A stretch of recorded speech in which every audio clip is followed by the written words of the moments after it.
Voetspore Suid-Amerika 3. Ons derde reis op die Suid-Amerikaanse vasteland. Kom kyk saam met ons na hierdie ontdekkingsreis. Want dit is 'n storie van bekende gesigte, 6 Suid-Afrikaners wat deur ongewone plekke reis. Eers is daar Venezuela, Het jy die vlag gesien?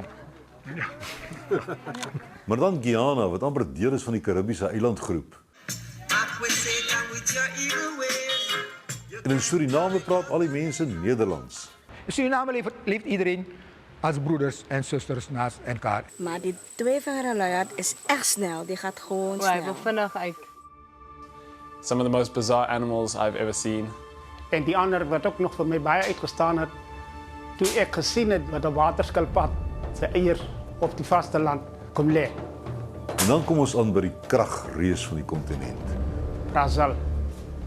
Die tonele wat mens aan dink as jy dink aan Suid-Amerika.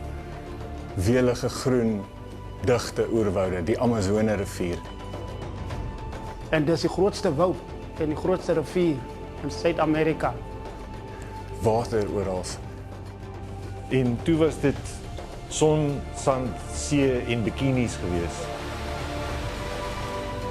We had some great driving on what seemed like endless beaches and expansive dune fields, some of the most beautiful cities on the continent. En ons het natuurlik ook Rio de Janeiro besoek. Seker die ikoniese stad van hierdie kontinent.